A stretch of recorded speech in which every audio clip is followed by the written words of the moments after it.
Welcome to a new episode of the cut content of Counter-Strike. Several episodes ago we took a look at a new terrorist faction which was added alongside the 4 established ones. This number 5 was the Midwest Militia, introduced with Counter-Strike Condition Zero and then cut again with subsequent versions of Counter-Strike. And the Midwest Militia came with a CT counterpart, the Russian Spetsnaz, although I guess it's unlikely that the Midwest Militia would be fighting against Spetsnaz. Usually Russian special forces don't operate in the United States, or do they? Anyways, ever since we mentioned the Cut Georgian Riot Police for CSGO, interest in the Spetsnaz has been heightened. So let's have a look at these forgotten post-Soviet counter-terrorists.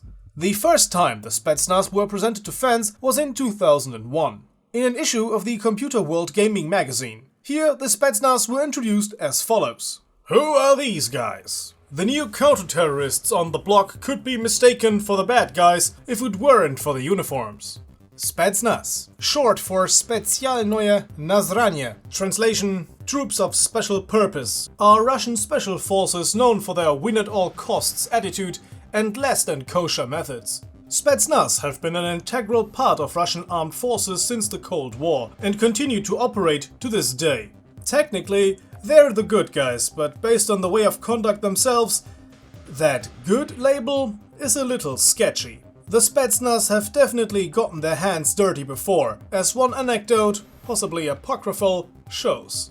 The Spetsnaz were called into a hostage situation created by a group of politically motivated terrorists after negotiations had broken down. Instead of infiltrating the building and stealthily rescuing the hostages, the Spetsnaz snuck in and captured a couple of terrorists. Once they had them outside, they demanded that the terrorists tell their comrades inside to give up. When the captive terrorists refused, the Spetsnaz beheaded one and threw his visage back into the building with a note that read, "Surrender, or we will come in and do this to the rest of you."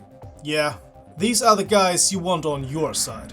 Game-wise, an example of the Spetsnaz in action would be a mission in which the single objective is to kill everything that isn't you with extreme prejudice. Ты чё, подожди, в этой писанине все перепутано, и, судя по всему, речь идет вообще об альфе, так что, говоря об этом... Простите меня, господин Gabe Follower. Сделайте это на английском языке, хорошо? Окей.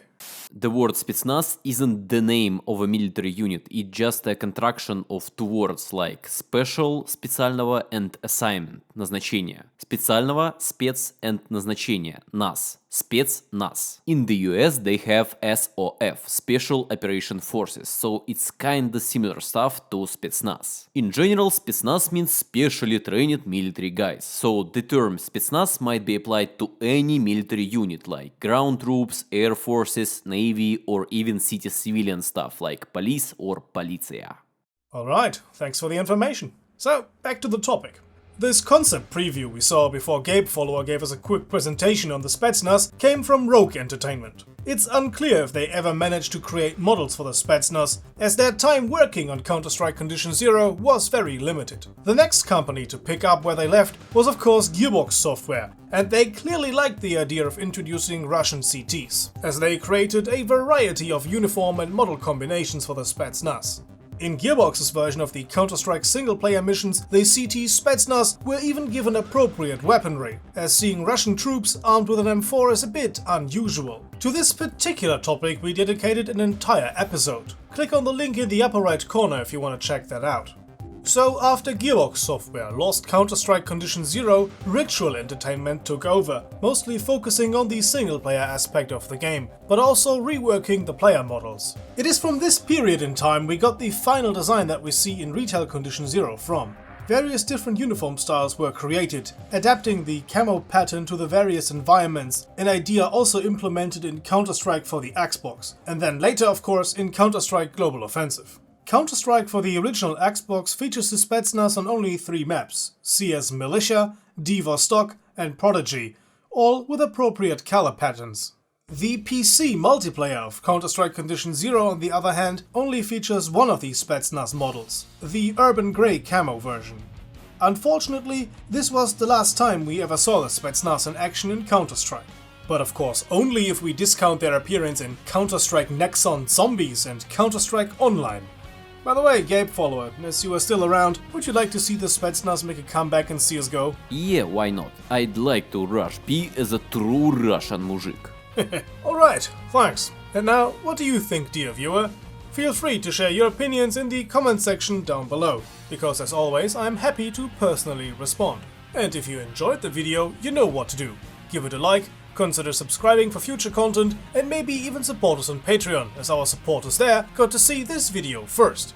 Our loyal supporters are Lone Wolf, Zat Gladys, Wrapped in Glass, Cookie, Harrison Steffens, Plasma, Brass Jazz, Tome, Rainbow Flash, Grizzlyware, Strange Module, Tainzer, Cop Fighter, Inter, Charles Surratt, Albany Knight, and as of late, Sir K. To them and everyone else, thanks for watching. So, see you guys next time. Until then, have a nice day, and as always, goodbye and guten Tag.